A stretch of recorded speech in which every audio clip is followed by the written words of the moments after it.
Welcome to the Salmon Runs YouTube. Enjoy the video. In this video, I will show how to make coffee cup sleeves. First, gather your materials. You'll need some cardstock, a good pair of scissors, and a reliable adhesive like craft glue or a glue stick. Make sure your paper is sturdy, perhaps around 65 lb or more, to ensure your sleeve holds up well. Don't forget a ruler and a pencil for precise measurements. Having everything ready makes the process much smoother and more enjoyable.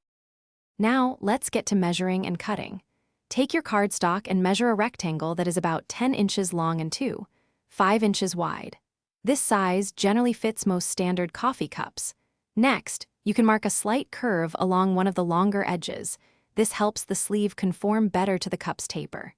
Use your scissors to carefully cut along your marked lines, ensuring clean edges for a professional look.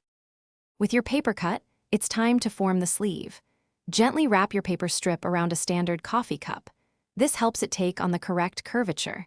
You'll want to overlap the ends by approximately 1/2 inch.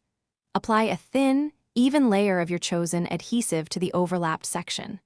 Press the glued ends together firmly for about 30 seconds to ensure a strong, lasting bond. Finally, let's add some personal flair. This is where you can get creative. Decorate your new coffee cup sleeve with stamps, colorful markers, or fun stickers. You could even add a personalized message or a unique design to make it truly yours. These sleeves are perfect for gifts or just to brighten your own morning coffee. Remember to check the description below for a link to the new Kindle Paperwhite and other great deals. Thanks for watching. Consider subscribing if we helped you.